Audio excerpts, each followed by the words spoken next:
WhatsApp banyarwandakazi inshuti z'u Rwanda, bantu bari hanze ba diaspora ndetse n'abandi bantu bose babasha kumva ururimi rw'ikinyarwanda, ndabasuhuje kandi bahaye ikaze kuri uyu murongo wacu wa YouTube wa James Legend wamamaye. Ndatekereza ari ubwa mbere nje kuri kamera kugira ngo tuganire cyangwa se ngende mbabwira amakuru atrendinga hano hanze mundeba cyangwa se mureba umuntu bagezaho aya makuru gatanu kuri gatanu. Ndagira ngo mpere ku muhanzi witwa King James. Ejo bundi ku cyumweru yakoze igitaramo gikomeye hara muri arena, yujuza arena, dore ko ari ibintu abantu bose batatekerezaga ko byakunda bitewe n'igihe King James yari amaze adakora igitaramo, bumva ko wenda yasinziriye, ariko buriya iyo uri king buri king ubuze icyo usinziye wokeje.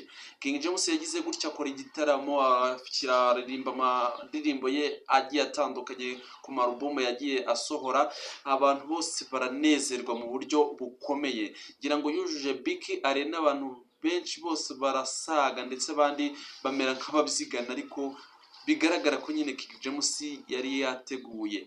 Ndagira ngo mbabwire ko ari ibintu byarenze umuhanzi Bruce Melody nawe ubwe akaza kuri stage agafelicita umuhanzi King James bitewe n'ukuntu yabonaga koko igitaramo barimo bamwakiye, aba audience bari bamwakiye mu buryo butangaje. Abakobwa bararira, tekereza kugira ngo abana barire mani, barire batarijijwe n'agahinda, barire barejejwe n'ibyishimo. Urumva ko ni ikintu gikomeye cyane ku muhanzi nka King James. Mwagiye mubona ukuntu yagiye ashyiramo utuntu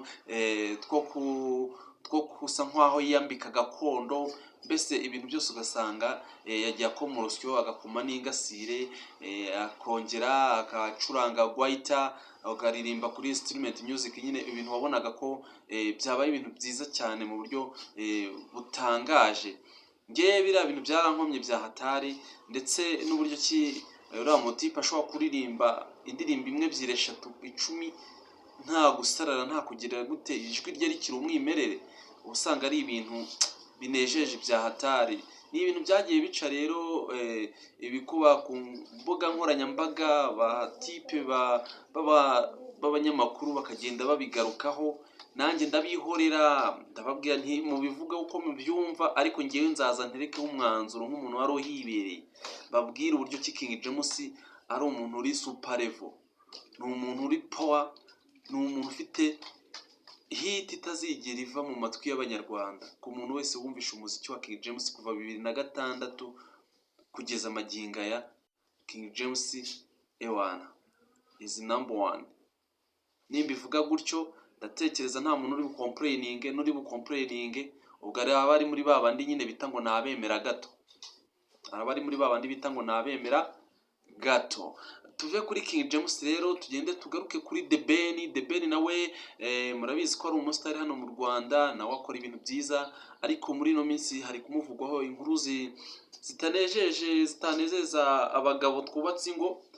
Ntabwo ari ibintu byanezeza abagabo bubatse ingo, kuko kumva ngo umuntu ameranye nabi n'umuntu bashakanye, kumva umuntu ngo niwe uri kwita ku mwana umunsi ku munsi, ni ibintu biba bibabaje cyane, kuko uburya abana baba bakakwiye kwitabwaho n'ababyeyi bombi. Nk'uko byaje gutangazwa mu minsi yagiye ishira, bavuga yuko The Ben akimara kubaka urugo, nyuma y'amezi makeya umugore we yatangiye kujya agenda yitwara nk'aho akiri single, akajya ajya mu bitaramo, akagaragara mu mashow ari kubyinana n'abandi bagabo, ibintu bitagiye bigaragara neza mu buryo mwagiye mubibonamo. Ndatekereza abasenga cyangwa se abazi kujya mu masinagogi, ewana mwakakwiye gufasha The Ben gusenga, kuko biriya ntabwo ari ikintu umuntu yakwishimira, cyangwa nk'abakunzi ba The Ben dushobora kuvuga ngo ni ikintu cyiza nyine kirimo kumubaho, mukaba mwamusengera tu.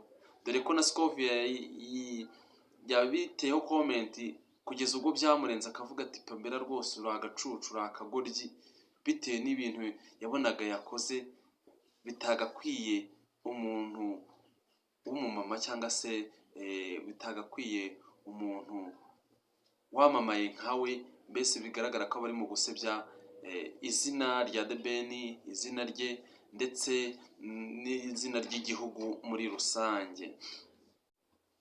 Ndabizi ko mugenda munkurikira 5/5, mugenda mumbona mu biganiro bigiye bitandukanye, mu gusobanura amafilime ndetse n'imiziki, hose ndahagera.